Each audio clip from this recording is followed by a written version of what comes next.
Barbara appeared. Chloe was tall, blonde, heckish, and walked like she'd just stepped off a runway.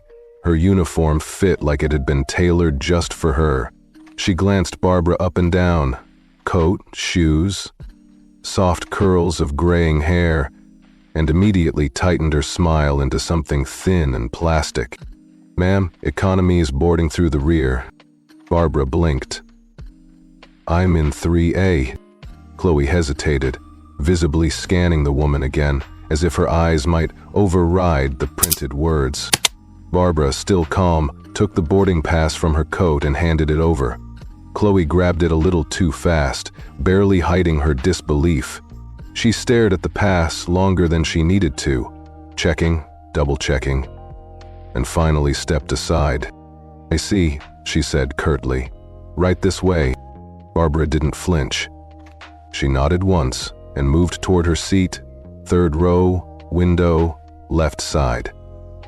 As she passed a man in a crisp navy suit, he looked up from his phone just long enough to raise one eyebrow.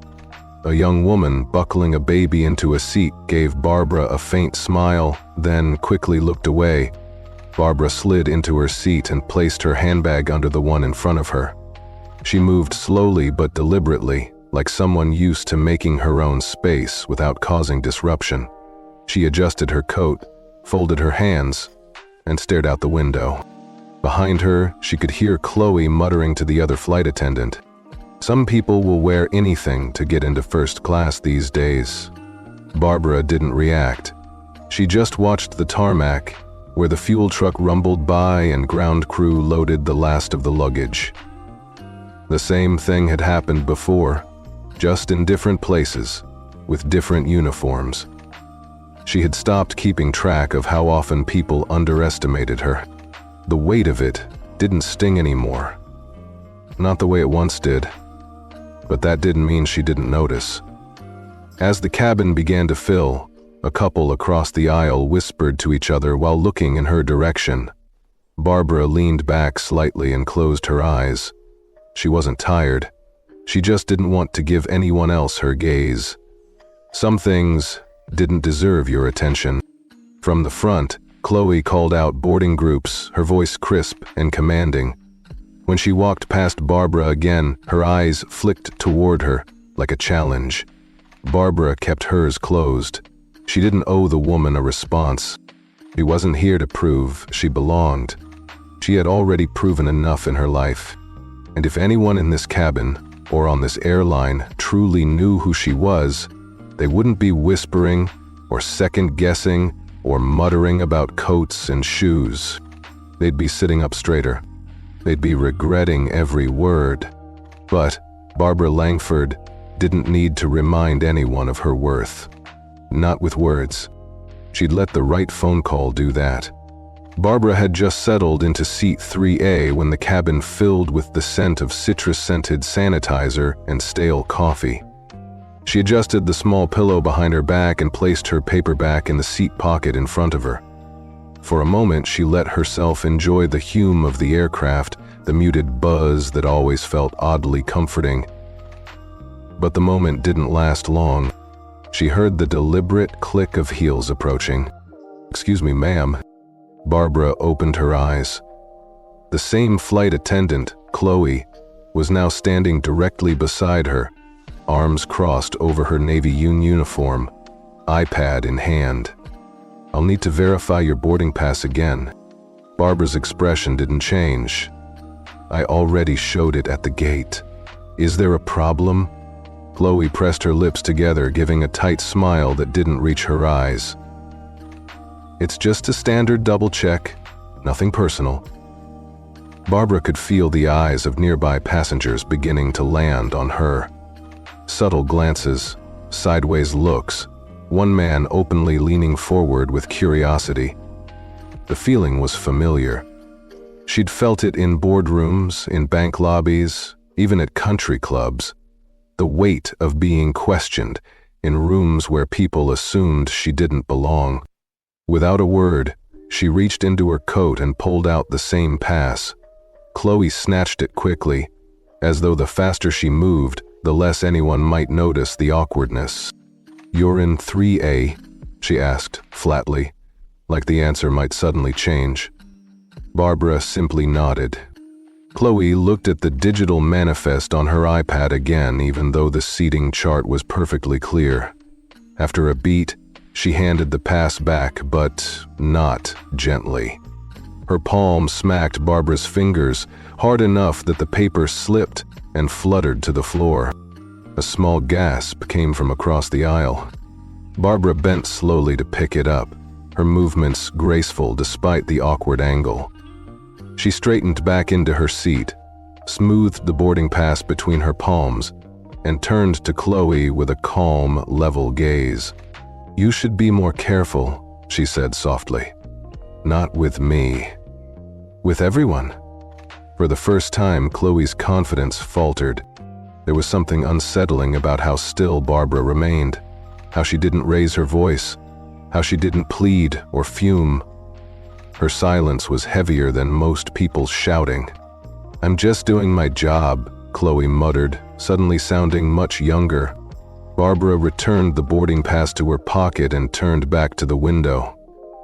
"That may be true," she replied, "but that doesn't make it right." The other flight attendant, Monica, according to her name tag, had been watching from the galley. She gave Chloe a pointed look, but said nothing. Barbara caught the glance and offered Monica the faintest of nods, one that communicated something without needing a word. "I see you too." The first-class cabin grew quiet after that. Chloe stalked away to the front galley, clicking her heels like a metronome of frustration. Passengers returned to their devices, but the air had changed. Something about that moment had shifted the tone of the flight. Barbara looked out the window again, her reflection barely visible in the thick, double-pane glass.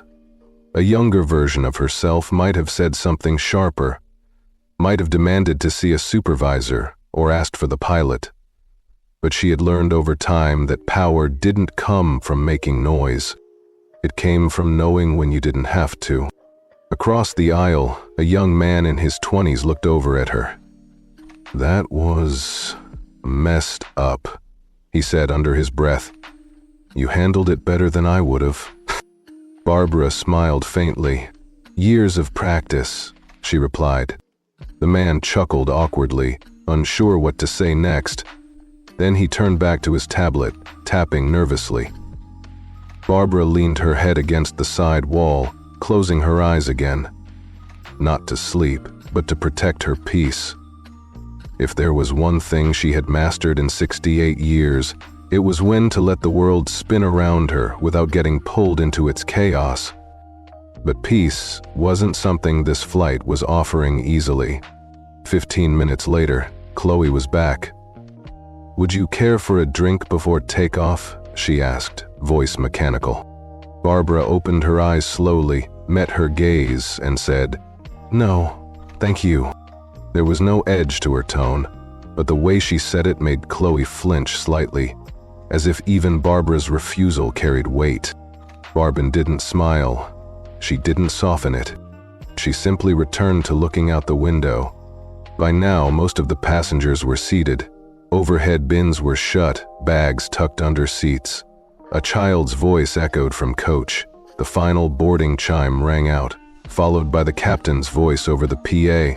"Ladies and gentlemen, welcome aboard Flight 8182, non-stop service to Chicago O'Hare.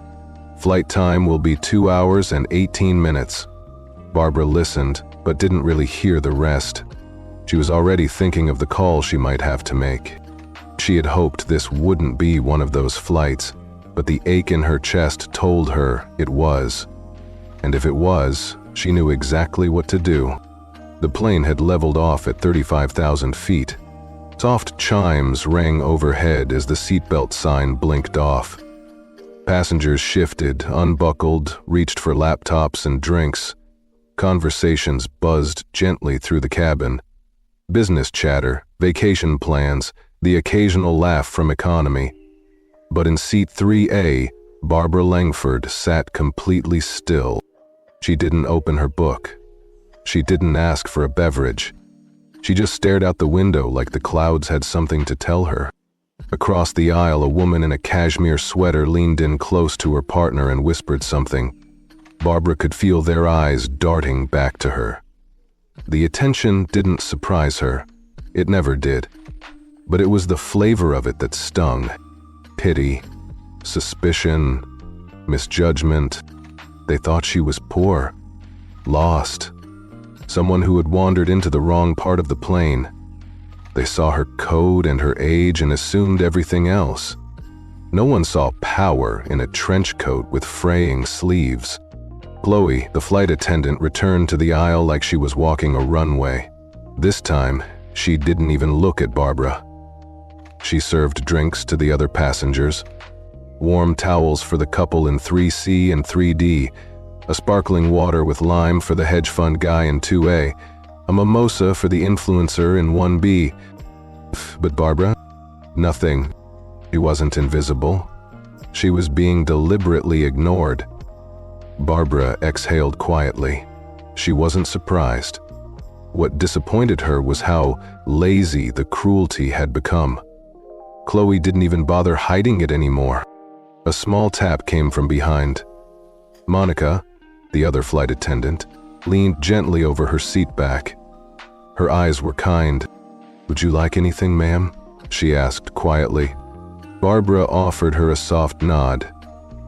"Just a black coffee, if it's not too much trouble." "Of course not." Chloe, watching from 2 rows up, snapped her head toward Monica. Their eyes locked for a second too long. Chloe's jaw tightened. Monica just raised her eyebrows, turned away, and went to fetch the coffee. Barbara noticed the exchange. She didn't miss the tension. Kindness, when it broke the pecking order, always drew heat. But Barbara wasn't here to make enemies or allies. She was here for one reason: to get to Chicago. Quietly. Alone. But clearly, the universe had other plans. A businessman 3 seats away glanced over. He gave her a thin, polite smile. The kind people give to diffuse tension they don't want to be part of. Barbara nodded back, but her stomach felt heavy, not with fear, with sadness. Because this flight, like so many moments in her life, had become a test of who still saw worth only in the polished, who believed belonging came with price tags, last names, or tailored suits. She hadn't failed that test, but others were failing it now, publicly, and without realizing it. When Monica returned with her coffee, Barbara accepted it with both hands, her fingers brushing the warm ceramic. It felt grounding. Monica hesitated. "If there's anything else, anything at all, you just let me know," she said.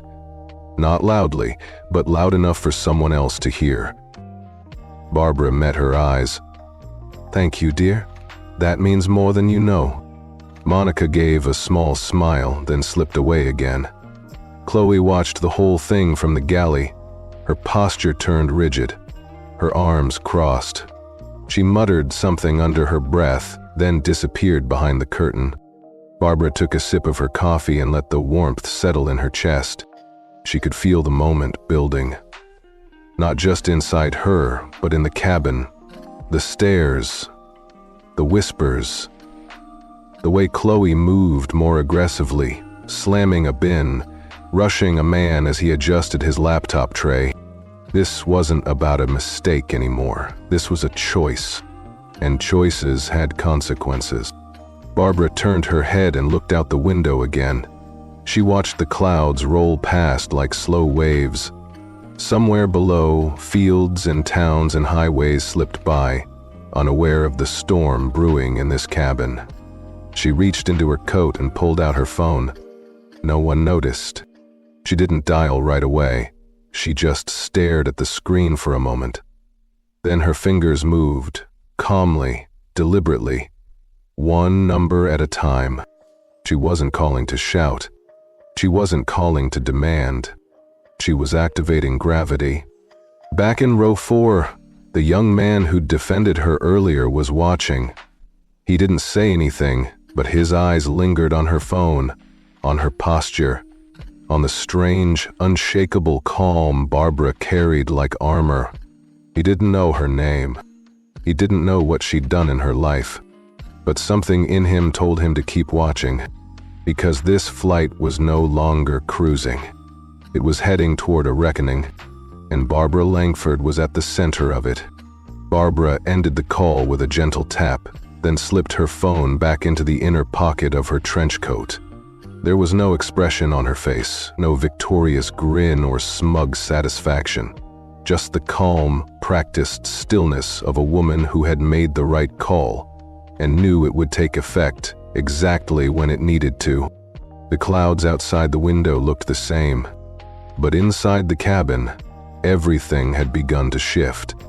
Across the aisle, the businessman who'd been half watching her still couldn't figure out what had just happened. She hadn't spoken. She hadn't raised her voice. But something about her posture now, the way she leaned back, hands calmly resting in her lap, felt like a signal. She wasn't waiting anymore, she was watching. Meanwhile, at 35,000 feet, in a restricted staff unlocked channel labeled Ops Immediate, a red banner had just gone up. 3 executives at Horizon Regional Air were pinged simultaneously. One of them, based in Chicago, spilled his coffee when he saw the subject line. Request: Flight 580. Crew flag. Priority A. He clicked. The file attached was brief. No summary, no comments, just a forwarded internal code. L386 Longford contact, action pending. His jaw tightened. Back on the plane, Chloe had no idea what kind of storm she had just stepped into. She stood in the galley fussing with the service cart, arms folded tight across her chest. She'd caught Monica giving coffee to the old woman again, and it rubbed her raw. Chloe hated feeling like someone was undermining her authority. It had been happening more and more lately, ever since that layover in San Diego where a passenger had written a complaint. She'd felt like eyes were always on her. But this was different. Barbara wasn't the usual complainer. She hadn't said anything. She didn't even look mad. That's what unsettled her. She looked ready. "You good?" Monica asked gently, brushing past her to grab a new stack of napkins. "I'm fine," Chloe snapped. "Just tired of being second-guessed." Monica didn't reply. She'd been working long enough to know when someone wasn't tired, just exposed. Back in first class, Barbara took another sip of her now cooling coffee. She noticed the businessman 2 seats up, typing something on his laptop, but glancing over every couple of sentences. He didn't realize she noticed. Most people didn't. She wasn't trying to intimidate anyone. She wasn't trying to make a statement. But silence, in the right hands, could be deafening. From the cockpit, the captain's voice returned, calm and dry. "Ladies and gentlemen, we're expecting some light turbulence in the next 20 minutes. Please return to your seats and fasten your seatbelts when the sign is illuminated." Barbara obeyed, sliding the seatbelt across her lap slowly. She didn't mind turbulence. Life had been turbulent long before the skies ever were. Below her, the world rolled by in silence. But above it, in corporate towers, in crisis rooms, in group chats labeled VIP protocol and unlisted shareholders, a very specific chain of events had been triggered. Because the name Langford didn't show up in passenger databases the way others did. It was never tied directly to loyalty accounts or gold-tier memberships. It was tied to things deeper, quieter. Barbara Langford didn't own an airline. She didn't have to. But 30 years ago, her late husband had founded one of the most powerful aircraft leasing firms in North America, Langford Atlantic Holdings. And while she hadn't taken over his public-facing role after he'd passed, she'd quietly built her own reputation on the board. She still held 23% voting control in multiple air travel joint ventures, including Horizon Regional Air. And the call she'd made just now? Not to a lawyer, not to a PR team, not even to the airline CEO. She'd called Cynthia Reyes, the chairwoman of Langford Atlantic, and her late husband's protege. Cynthia wasn't known for theatrics, but when Barbara Langford called and said, "There's a problem on Flight 509, the 82," things moved. Back in the cabin, Chloe stepped out of the galley to make another pass through the aisle. As she walked past Barbara, she didn't speak, didn't even glance down, but something in her body language had changed. Her chin was lifted higher, her steps were sharper, almost defensive. Barbara didn't flinch. She didn't bother looking at her. She was looking past her now, because Barbara knew this flight wasn't about coffee or tickets anymore. It wasn't about bad manners or bruised pride. It was about the price people paid when they underestimated the quiet ones. And this time they weren't going to learn it behind closed doors. They were going to learn it before the wheels even touched the ground. At exactly 11:17 IEM Eastern Time, the captain's phone lit up with a direct alert from headquarters. He blinked, confused. Not because alerts were rare, but because this one bypassed the standard chain.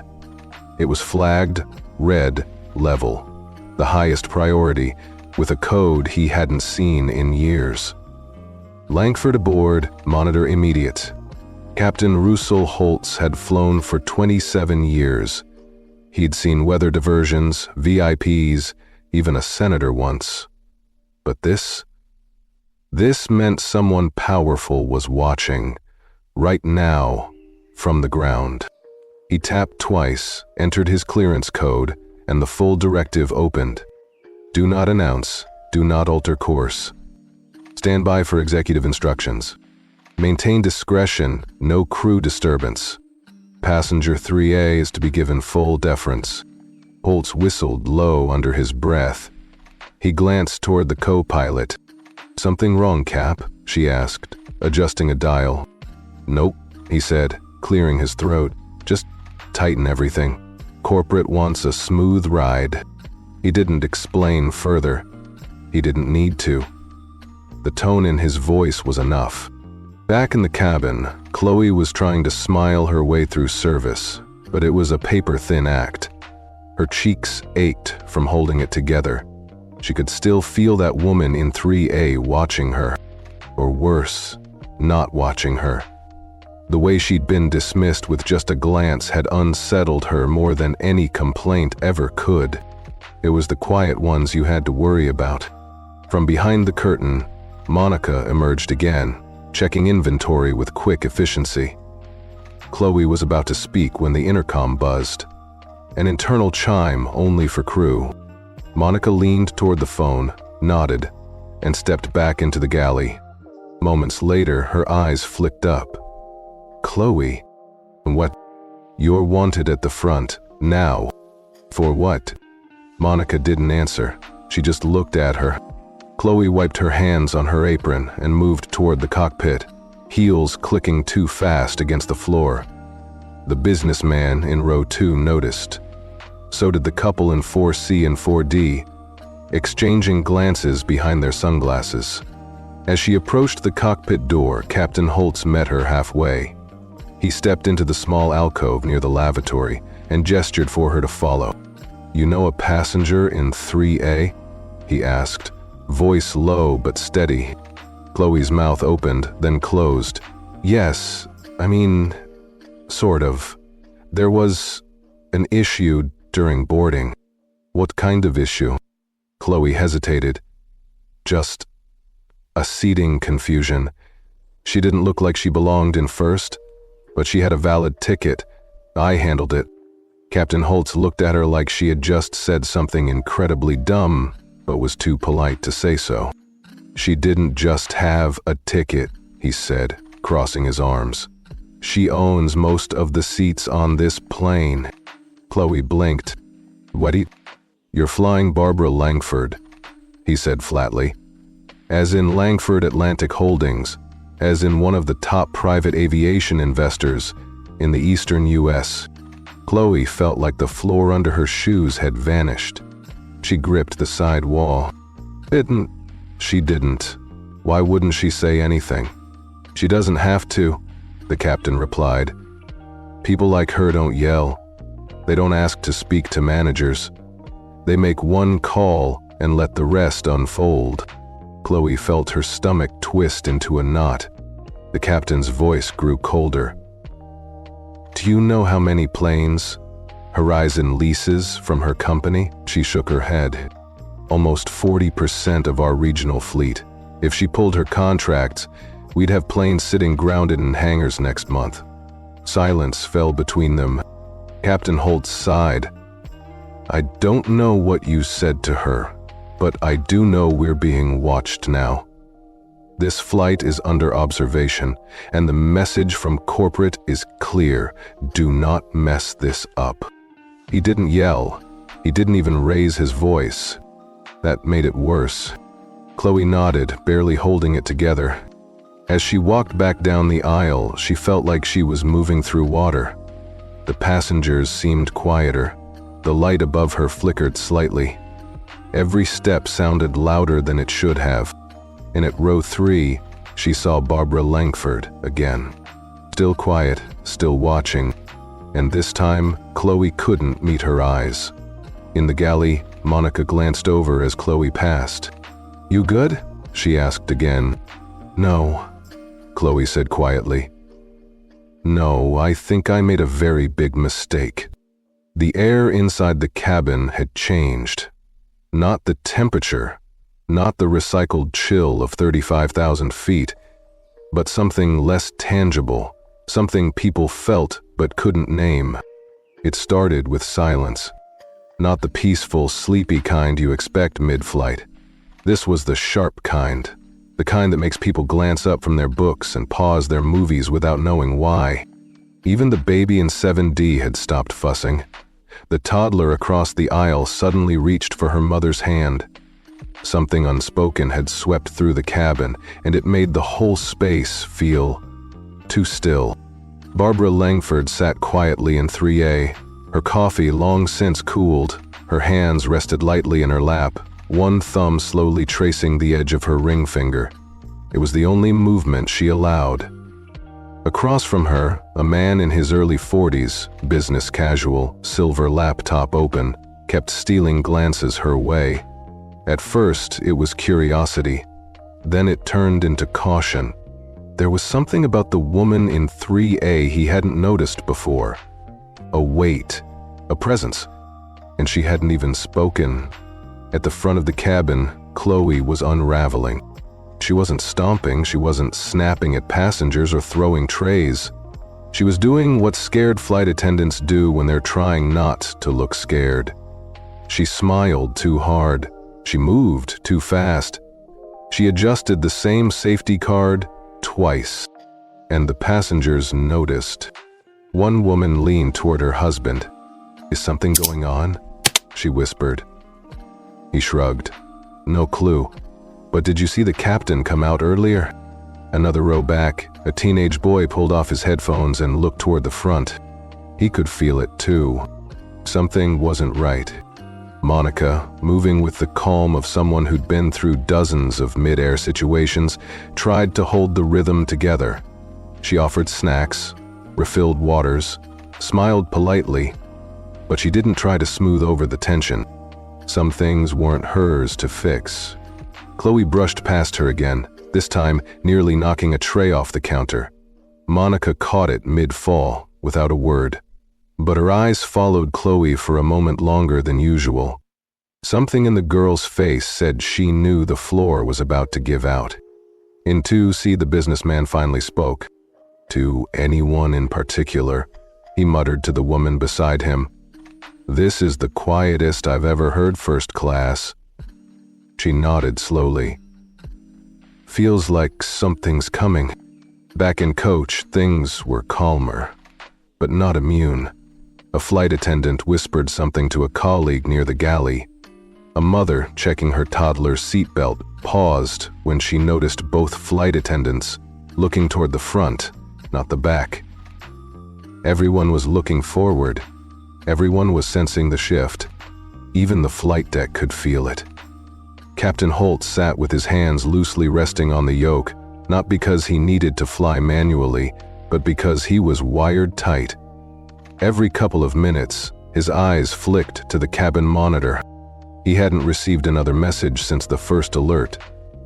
But that wasn't comforting. It was worse. It meant they were being observed, but not spoken to. Someone was watching, measuring, waiting. He tapped the intercom button and leaned in. "Ladies and gentlemen, we'll be starting our initial descent into Boston shortly. Please remain seated and buckle up when the seatbelt sign comes on." His voice was calm, level, but everyone heard the slight drag between the words. Chloe heard it too. She stood near the curtain separating first class from the galley, her hands clenched too tightly around the drink cart's edge. She hadn't spoken to Barbara since the moment she'd tried to double-check her boarding pass. And now she didn't dare, because something was happening. Something bigger than a bad interaction or a customer complaint. She could feel it creeping in around the edges, like cold water seeping through a cracked window. She didn't know what Barbara had done, but she knew it had started. Passengers shifted in their seats, instinctively gathering things early, eyes flicking toward the aisle every time someone passed. A murmur of small talk grew and died again. No one wanted to admit they were nervous, but the tension buzzed in the air like static before a lightning strike. Barbara remained still. It wasn't patience, it was certainty. She didn't check her phone. She didn't lean toward the window. She didn't ask when they'd land, because she already knew what came next, and when the call would come. Inside the sleek, glass-paneled executive office of Horizon Regional Air's headquarters in Boston, Charles Denham, the company's chief operations officer, was about to bite into his overpriced turkey wrap when his assistant's voice came through the intercom. "Sir, there's a flagged alert. Passenger, red protocol, Langford tag." "Sit." He didn't move. "Barbara Langford?" he asked calmly, though his fingers froze mid-air. "Yes, sir. Flight 582. Mid-air. Right now." He set the sandwich down, neatly. Put it on screen. 2 seconds later, the alert file appeared on the wall display. The words weren't long. The message wasn't detailed, but the weight of the name made details irrelevant. "Jesus Christ," Charles muttered under his breath. He tapped a single key on his laptop, triggering a level 3 discretionary response. It wasn't a full-blown emergency, but it wasn't routine either. It meant one thing.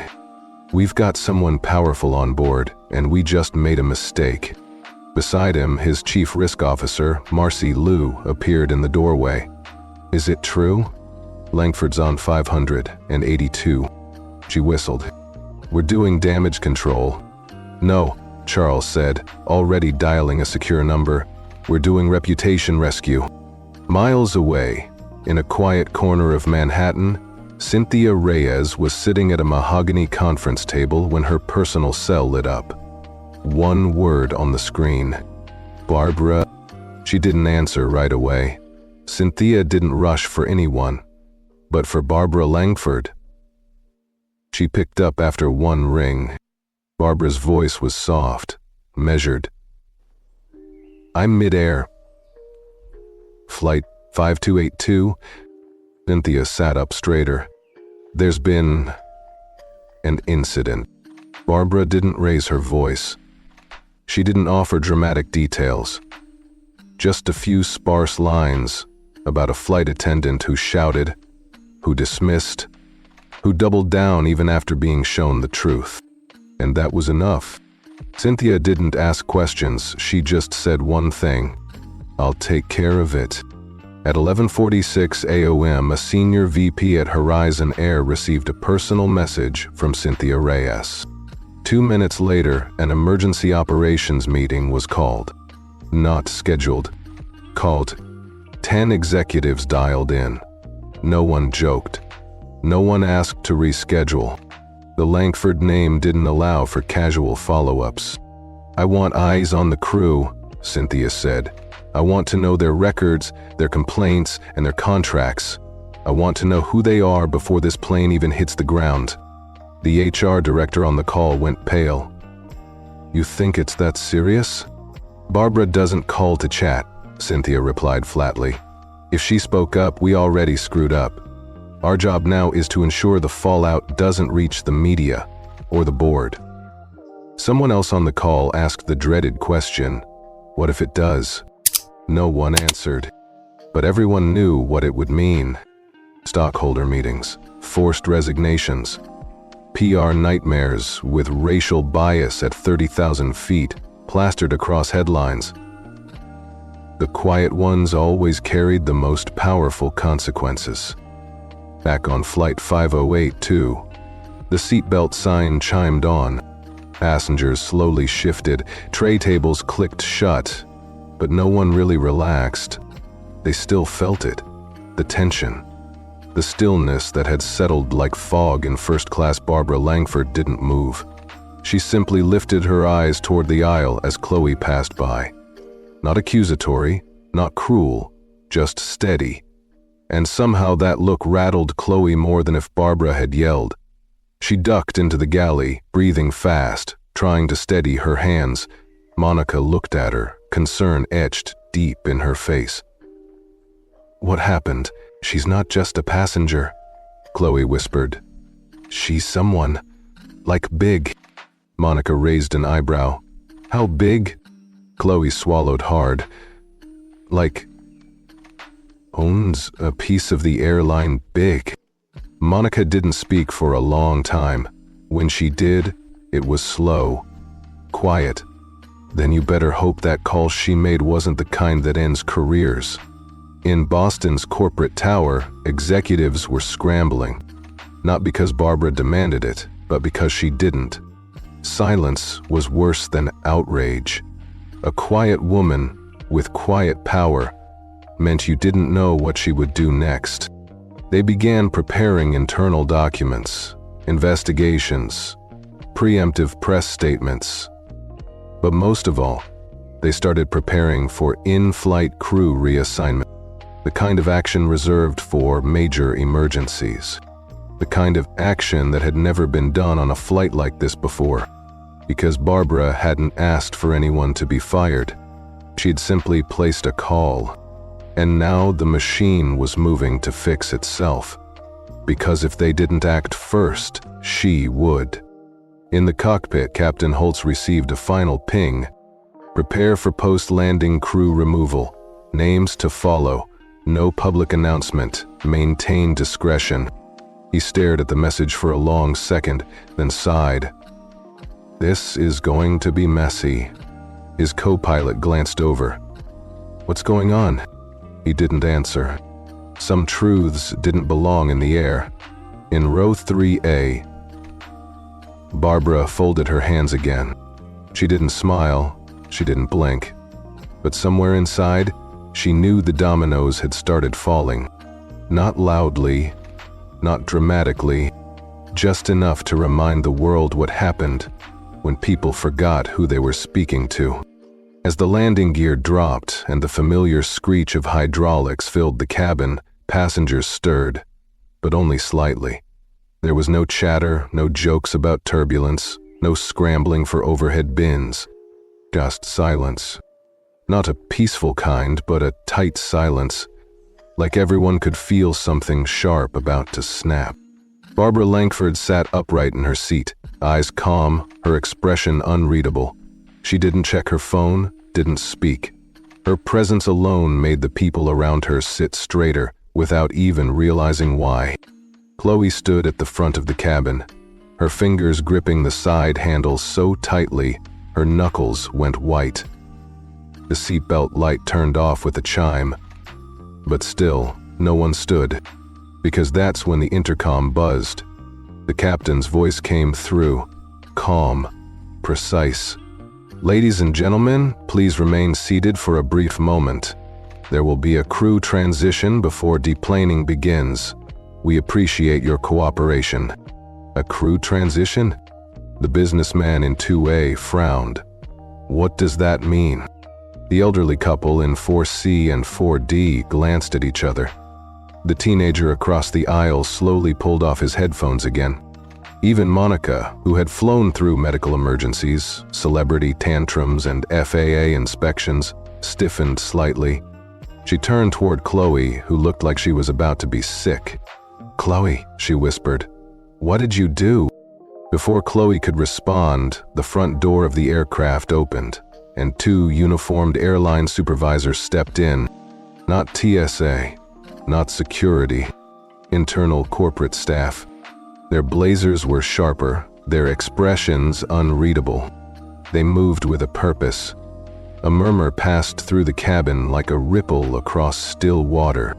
Barbara Langford still hadn't moved. The lead supervisor, a tall man with salt and pepper hair, stepped forward and spoke, just loud enough for the front cabin to hear. "Flight attendant Chloe Hartley, please step forward." It wasn't barked. It wasn't angry. That made it worse. Chloe blinked once, twice. Her legs moved before her brain caught up. She took 3 slow steps forward, cheeks burning, feeling every eye in the cabin press into her skin. Monica's lips parted. She reached out, maybe to stop her, maybe to speak, but stopped herself. The supervisor didn't ask for an explanation. Didn't offer one either. He simply handed Chloe a sealed envelope. Inside, a letter with one sentence bolded in red. "You are hereby relieved of duty, effective immediately, pending formal review." Chloe didn't cry. Not yet. But her throat burned. The supervisor turned to Monica. "You'll complete the final cabin walkthrough. Then, you're free to deplane." Monica gave a single nod. Passengers watched, in frozen silence as Chloe gathered her things, her hands trembling. She didn't speak, didn't make a scene. She simply walked. Down the aisle, toward the galley, past every passenger who had watched the entire thing happen in real time. Some turned away, others didn't. She passed 3A. Barbara didn't look at her. That somehow stung more than if she had. Chloe stepped off the plane without a sound. Only then did Barbara rise. Monica was still standing at the front, trying to collect herself, when the second supervisor turned to her. "There's one more item," he said. He handed her a small card, on it the logo of Langford Holdings and a handwritten note. It read, "Kindness does not require uniform, but arrogance makes the best uniform look cheap." Monica stared at it for a long second. When she looked up, Barbara was already moving down the aisle, and this time every passenger stepped aside to let her pass. Not because she demanded it, but because they wanted to. As she neared the door, the captain stepped out of the cockpit. "Mrs. Langford," he said, his voice steady but deeply respectful. "Thank you for flying with us today." Barbara gave him a small nod. Her words were soft. "Let's make sure no one forgets how today felt." Then she stepped off the aircraft. By the time Barbara Langford stepped off Flight 502 and into the terminal, the story was already moving, quietly, like smoke before a fire. She didn't need to speak to a single reporter. She didn't need to post a single word. The silence she had carried through that cabin had spoken for her, and people were already listening. 2 terminals over, an off-duty flight attendant named Marcus Doyle had just finished his shift and was sipping bad coffee near gate 12 when he got the first text. "Yo, Chloe Hartley just got pulled off 582, mid-cabin, while passengers were still on board." He blinked. Langford was on that flight. Barbara Langford? Marcus's coffee froze halfway to his lips. "Think you serious? Swear to God." Supervisor walked her off. Whole plane saw it. Marcus didn't respond right away. Instead, he glanced across the terminal at the company info screen. No alerts, no bulletins. But he knew how this worked. If it was true, the damage was already done. Not because it had leaked, but because the people who mattered most had seen it unfold in real time. Meanwhile, in the back end of the airline's internal Slack channels, conversations were exploding under the surface. Threads labeled Private, Crew Noel, and HR tagged lit up with quiet fury. One user dropped a message that summed it up perfectly. If Barbara Langford gets mistreated and it takes this much to fix it, what happens to people who aren't Barbara Langford? That message got 47 reactions in under 2 minutes. Even more telling, 3 of them were from HR managers. Outside the airport, Barbara moved calmly through the terminal. No assistants, no entourage, just her soft white coat and the quiet rhythm of her heels on tile. As she passed a row of digital advertising screens, her phone buzzed. One of her executive assistants had forwarded a tweet. Rumor is, a VIP quietly pulled half a crew off a flight in Boston this morning. No yelling, no headlines, just gone. It had less than 200 likes. But Barbara knew better than anyone. The internet didn't shout at first. It watched. And when it came time to strike, it struck hard.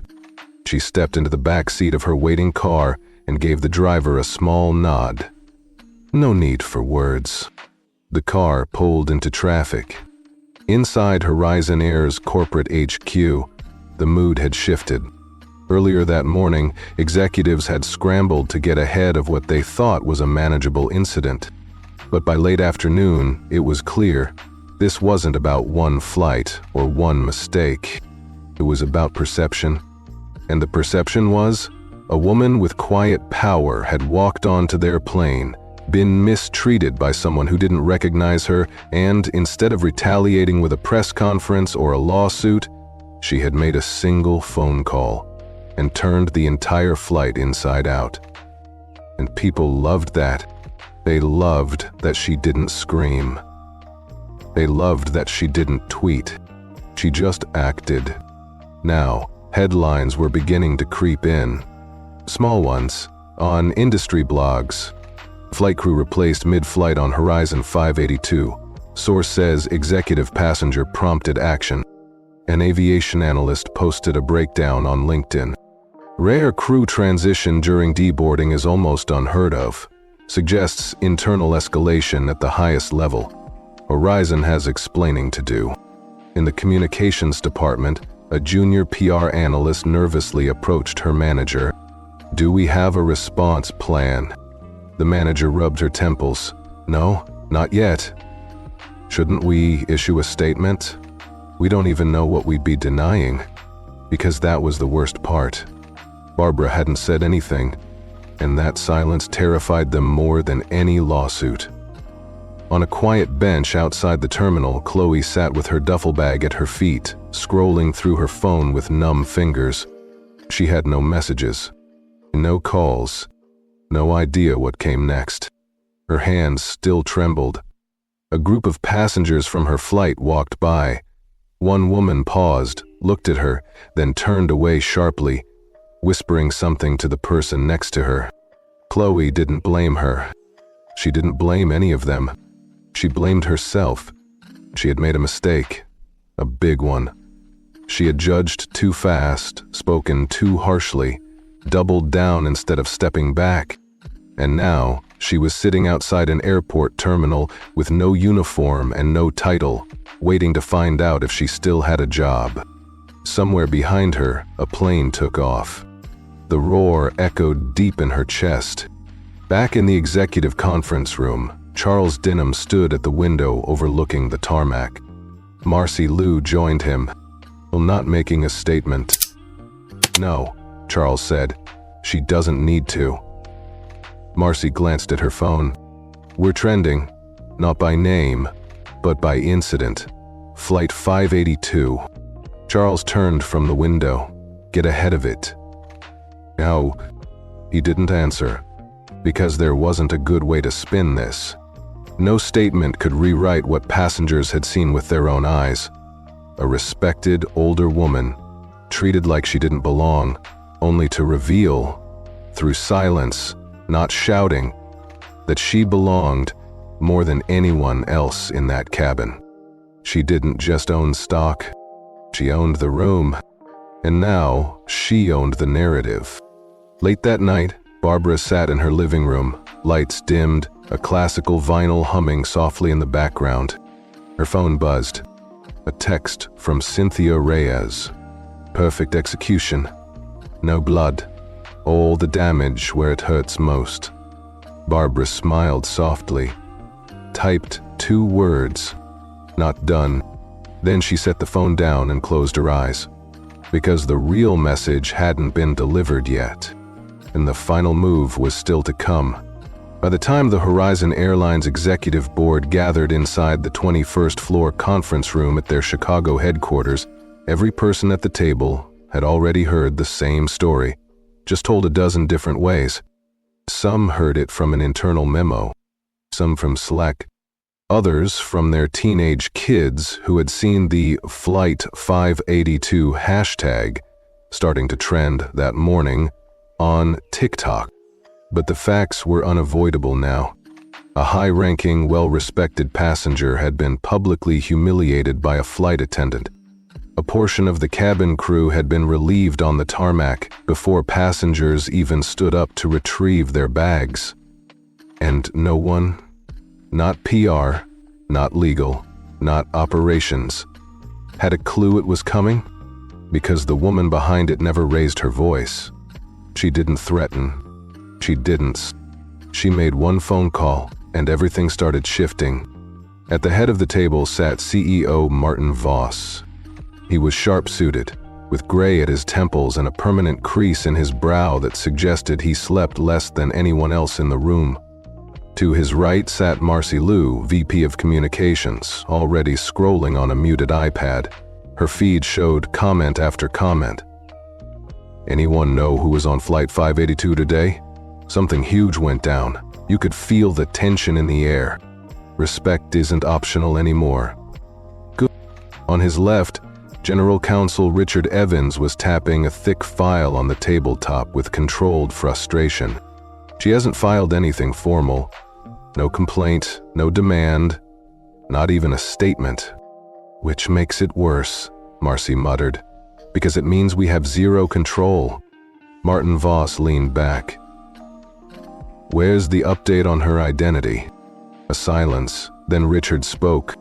We confirmed this morning. The passenger in 3A was Barbara Langford. The name dropped like a bomb in the room. Half the table froze. The other half turned to look at one another. Tara Woman of Langford Holdings. Multi-sector investor across energy, biotech, and aviation, and most importantly, a 9.7% stakeholder in Horizon Group Holdings, the very company that owned Horizon Airlines. She didn't just fly the plane, she had the power to ground it. Martin Voss pinched the bridge of his nose. Tell me this wasn't the first time we've had complaints about that crew. Richard didn't speak. He didn't need to. A young director in HR, Maria Cortez flipped open her laptop and projected a list to the boardroom screen. Names, dates, incidents. Chloe Hartley's name appeared next to 4 flagged reports, ranging from tone violations to a past instance of removing a black veteran from business class over a ticket mismatch that turned out to be an error on the airline's end. The boardroom filled with a quiet, burning tension. Martin's voice dropped to a razor's edge. Why was she still flying first-class routes? Maria didn't have an answer. No one did. Down the hall, the IT team quietly watched as Barbara Langford's name continued to spread, not on gossip sites, but among executive forums and boardroom whisper networks. She hadn't spoken, but her silence had grown teeth. Across LinkedIn, anonymous posts with titles like "The Power of a Quiet Call" and "What Flight 582 Taught Me About Boardroom Power" gained traction. Someone even published a timeline of the incident. Passengers had clearly started sharing details. The buzzword of the day wasn't lawsuit. It was governance. Back in the conference room, Martin Voss stood. This goes deeper than PR. This is about culture. This is about every unspoken assumption built into our structure. He pointed toward the HR screen. You see that list? That's not a Chloe Hartley problem. That's a leadership rot problem. Someone let that attitude fester. He turned to Marcy. You said there's no statement from Langford? Not yet. Then we're not waiting. He grabbed a marker and began writing on the glass wall behind him. 1. Suspend Chloe Hartley indefinitely. 2. Launch third-party investigation of internal bias complaints. 3. Send formal letter of apology, not from PR. From me. He underlined the last point 3 times. I want that letter delivered to her doorstep tonight. Hand-delivered, not emailed, not faxed. Richard raised a brow. You sure that's not too deferential? Martin's jaw tightened. She owns nearly 10% of this company, Richard. You think she wants an apology? No. She wants integrity, and right now, we don't have any. As the meeting continued, calls were made. A law firm specializing in corporate equity audits was retained before lunch. A DEI consulting group was scheduled to arrive on site by Thursday. And by sunset, every internal portal featured a message from Martin Voss himself. Respect is not a policy, it's our foundation. That foundation was shaken this week. We will rebuild it, starting now. It was short, intentional, and very much not approved by legal, which is why it resonated. That night, Barbara Langford stood on the balcony of her townhouse, looking out over the river. Her assistant, Clara, approached with a sealed envelope. From Martin Voss, she said, delivered by hand. Barbara opened it slowly. Inside, a short letter, hand-signed, with no fluff. Miss Langford, what happened aboard Flight 582 never should have happened. Not because of who you are, but because it should never happen to anyone. We failed, and I take full responsibility. Horizon is launching an independent review of all customer-facing operations, effective immediately. I'm not asking for your forgiveness, only the chance to do better, with accountability. Martin Voss. Barbara read it twice, then folded it neatly, and smiled. Barbara Langford woke just before dawn, the pale Vermont light filtering through linen curtains into her study. The house was quiet, apart from a small crackle from the wood stove in the corner and the distant wail of a lone train crossing the valley floor. She poured a cup of strong black coffee and settled into her high-backed leather chair, with her laptop open on the small oak desk. Yesterday's events had unfolded faster than any corporate drama she'd ever encountered, and she felt no rush to explain or justify her actions. She never did. She simply did what needed doing. A boulder-shaped crack swept through Horizon's echo, had been enough to correct itself to pull the flight crew off the plane, had been enough to correct an immediate wrong. But as the sun rose, flooding the room with gentle light, Barbara knew that the deeper fissures still ran through Horizon Airlines itself. One flight attendant's dismissal and a scramble of executives could soothe the immediate sting, but it wouldn't address the systemic arrogance and bias baked into a culture that allowed a 68-year-old widow in town to be shouted at, shoved aside, and nearly ignored. She took another sip of coffee and opened a secure chat window to her most trusted financial advisor, Daniel Morse. He was the same veteran banker who'd helped her husband navigate the fallout of a near bankruptcy decades ago and who'd remained her confidant through every boardroom battle. The chat on her screen read, "Langford, Daniel, please prepare the communications. I'm going to place the second call now." Deuce understood. "What's the directive?" Langford. "Freeze trading on Horizon Airlines NYSE. Clause 7.2b. Full audit. Notify through Solera Capital. D. Morse, roger that. Executing in 3, 2, 1. Barbara inhaled deeply, rested her hand on the phone's touchscreen, and dialed the secure line for Lydia Hartman, CEO of Solera Capital and heir to the Langford legacy. It rang only twice before Lydia picked up, her voice crisp but filled with warmth. "Mother," Lydia said softly. "Lydia?" Barbara replied evenly. "It's time." There was a pause. Then Lydia's tone sharpened to business. Clause 7.2b. Got it. Engaging automatic freeze. I'll handle the rest. Barbara closed her eyes for a moment, feeling the familiar steadiness wash over her. The coffee's warmth seeped into her chest as she listened to the soft click of digital transmissions behind the line, alerts to Solera's trading desk, internal memos to the compliance team, instructions to counsel. All shares held by Solera will be locked until we see a thorough internal review report. Lydia continued. I'll copy you on the press release draft. I'll let them know it's at your request. We'll quote your words. Barbara nodded, though Lydia couldn't see it. Thank you, dear. And, she paused, leaning back in her chair, include a call for industry-wide standards on crew conduct and customer dignity. Consider it done, Lydia said. Barbara ended the call and sat quietly, letting the early morning hush settle around her study. She took another slow sip of coffee. Outside, a red-tailed hawk soared above the treetops. The world felt at once infinitely large and precisely attuned to this one small Vermont farmhouse.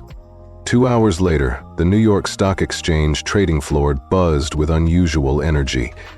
At 9:00 a.m. sharp, Horizon Airlines, ticker HZN, opened to a flurry of sell orders, only to stall instantly. Traders peered at their screens, their eyebrows knitting as they saw the dreaded red banner. Trading halted, pending regulatory disclosure per Solera Capital Holdings. Phones began ringing. News wires lit up with the alert. Solera Capital, 19% shareholder, has requested a trading freeze on Horizon Airlines stock, pending full audit of internal policies after reported discrimination incident. The trading floor erupted in hushed excitement. Speculators buzzed that Solera Capital rarely used its shareholder powers so overtly. Financial analysts on the pit trails whispered about possible credit downgrades, bond yields spiking, short interest rising. At the same time, screen tickers flashed a breaking news crawl. Senior investor Langford halts airline shares. Corporate governance under scrutiny. The story was front-page news within minutes. Bloomberg terminals dinged, CNBC preempted scheduled programming.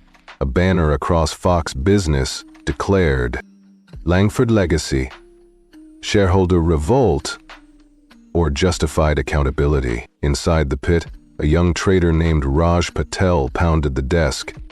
I'm telling you, this is huge, he said to his colleague. If a silent call from a VIP passenger can freeze the stock of a major airline, what happens to us little guys? We're toast. His colleague shrugged.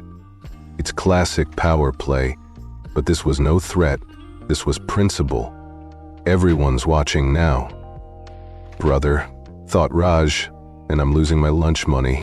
Back at Horizon Airlines headquarters in Chicago, Martin Voss stared at his phone's screen in disbelief. He tapped his thumb against the glossy black glass, his mind racing. Trading freeze, full audit, industry standards. This was beyond any PR crisis he'd ever managed. He marched down the hall to the emergency meeting room, already filled with executives, legal counsel, IR teams, and outside consultants. Marcy Liu, VP of Communications, looked pale but determined. She was scrolling through live media coverage on a video wall. The headlines were merciless. Passenger power. How one phone call grounded an airline. Can customer dignity drive corporate governance? Flight 502 and the widow who won't be ignored. She didn't look up as Martin entered. Instead, she gestured for the team's attention. "We have a trading halt in effect," she said. "Solera Capital's call is public. They've put the narrative on our hands, our reputation, our stock price, our future." One of the outside consultants, a graying corporate governance expert named Dr. Elise Nakamura, raised a hand. "I've advised on board-level investigations," she said quietly. "But I've never seen a freeze triggered so fast, especially by a non-board member. It speaks volumes about perceived accountability failures within the company." Richard Evans, the general counsel, interjected, "We have to cooperate fully. The audit scope must satisfy Solera's demands. Ideally, broaden it to show we're proactive, not reactive." Martin nodded. "I want a full review of crew training, HR policies, bias reporting channels, everything. But we need a public commitment by lunchtime. We cannot squander this moment." Marcy chimed in. "We'll craft a statement from you. It will read, Horizon Airlines recognizes the seriousness of Ms. Langford's concerns. We are commissioning an independent review into all aspects of our customer service protocols and crew conduct standards. We commit to full transparency and swift remedial action." Martin tapped the table. "Yes, and we'll schedule a shareholder video call tomorrow. I want Ms. Langford there if she's willing to speak. We owe her that platform." Richard looked uneasy. "That's risky. If she takes the stage, this will be all the headline. People will watch her, not us." Martine drew a breath. "Let them watch her. Let them see what leadership looks like." Meanwhile, at Solera Capital's Manhattan offices, Lydia Hartman oversaw her own war room. Analysts were pulling data on Horizon's financials.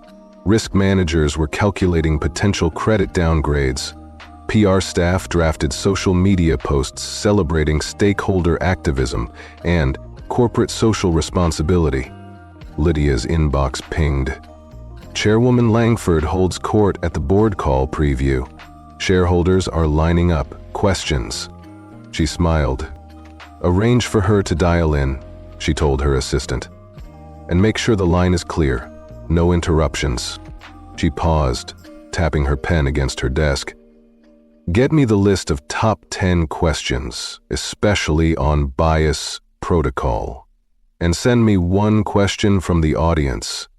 What responsibility do investors have to protect customer dignity?" Make sure Barbara sees it, because Barbara Langford wasn't just making calls. She was shaping the tone of an entire industry conversation. That afternoon, Robin Banks, a reporter for a major business news site, called Martin Voss and secured the first exclusive quote. "We welcome Solera Capital's leadership on this matter. Accountability and respect are at the core of our business. We will emerge stronger, with renewed trust from our customers." The headline hit digital news feeds at exactly 2:17 p.m. Ocean. To launch independent audit after. VIP passenger's second call freezes stock. Within minutes, the company's PR phone lines were inundated. Customers called to cancel flights, some in anger, some in solidarity. Travel agents texted airline liaisons asking for reassurances. Even the check-in counters felt tension, as agents awkwardly explained delays to travelers heading out of Chicago. In the break room, a young reservation agent named Kyle gathered his co-workers. "Did you see the news?" he asked. like the big boss told us to say we're undergoing a proactive review? What does that even mean? A veteran agent, Ellen, sighed. It means we're screwed until they sort this out. But if we do it right, maybe people will come back to us. They exchanged nervous looks, then put on their smiles and returned to the line of passengers checking in. As twilight descended over Chicago, Barbara Langford closed her laptop and rose from her chair. There was nothing more she needed to do tonight. The market was frozen, the company was scrambling, the board was mobilized. Headlines had her name and her cause emblazoned across screens worldwide. She stepped onto her balcony, inhaling the crisp evening air. Across the hills, lights winked on as darkness settled in.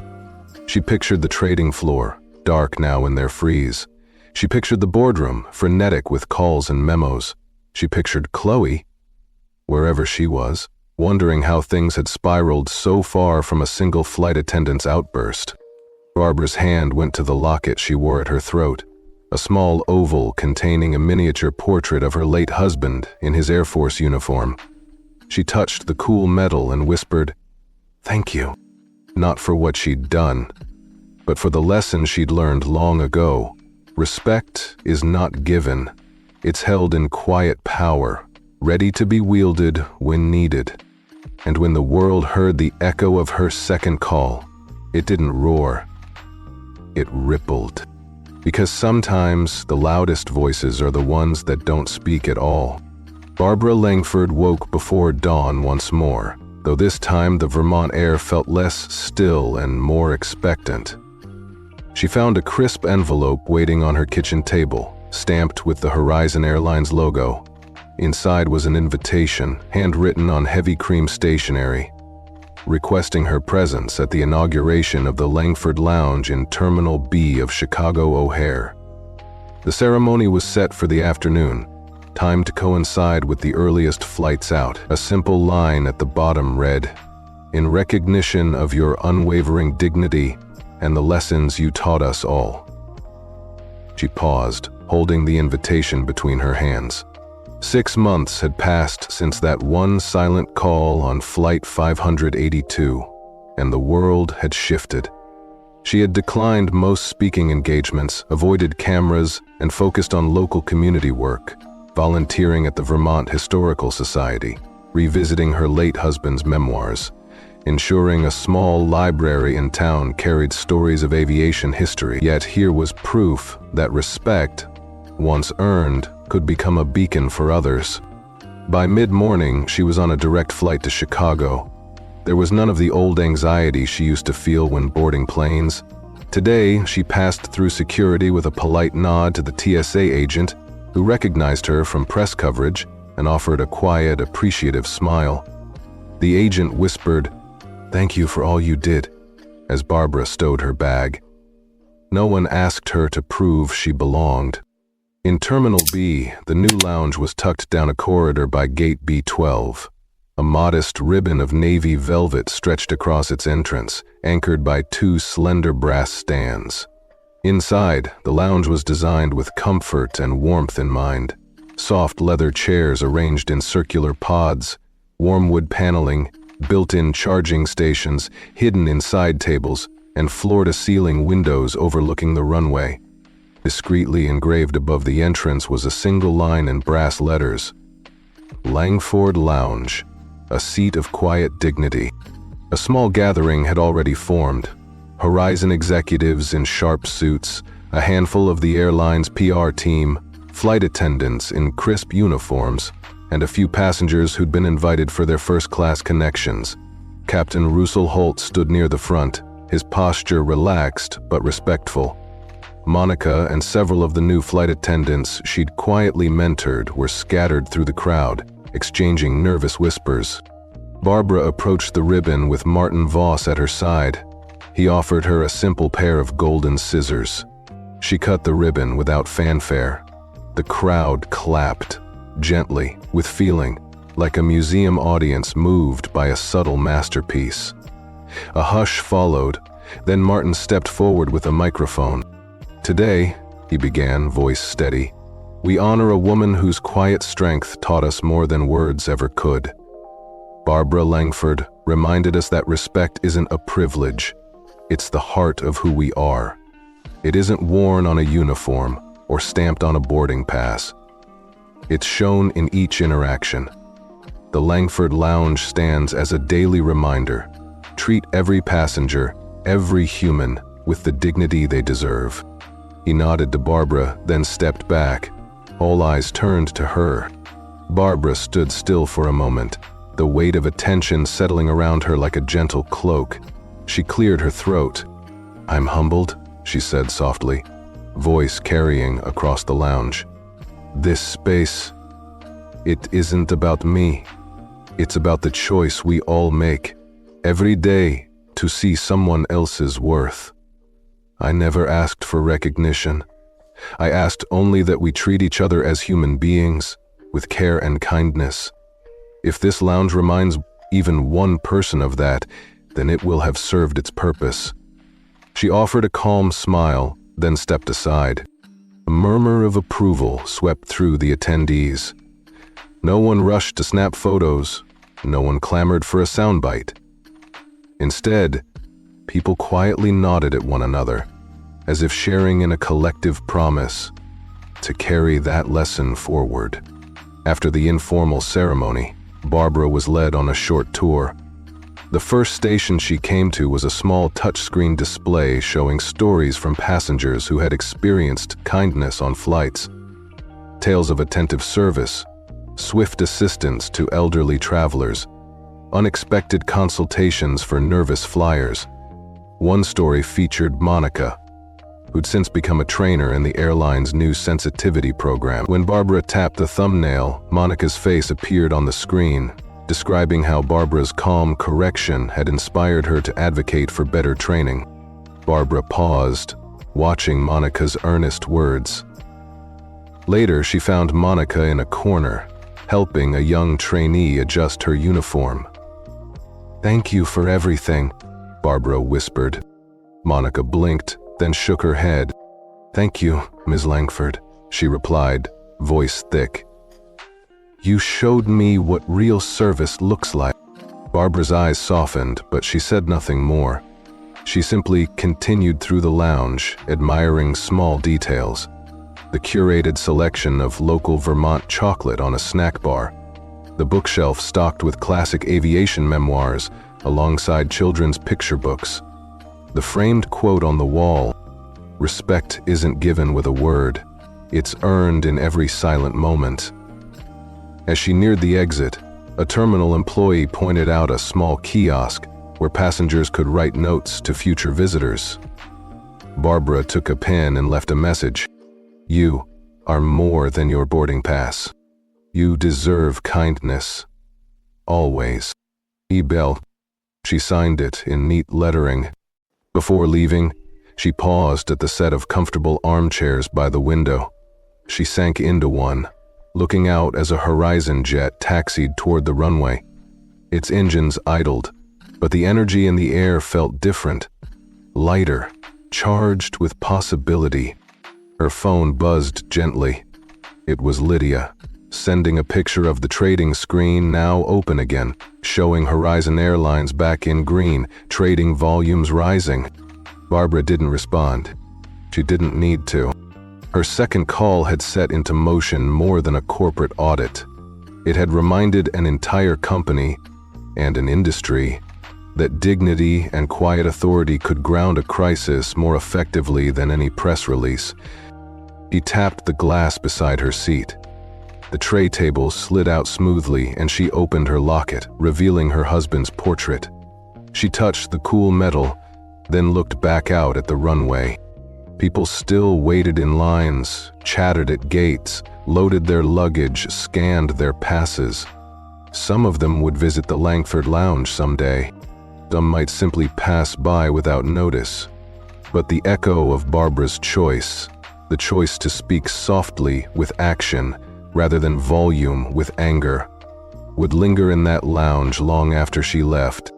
And as the plane ahead of her roared down the runway, lifting into the sky, Barbara closed her eyes and breathed in the sound of new beginnings. Because in the end, she thought, the greatest seat of all isn't in first class. It's in how you treat the person seated next to you.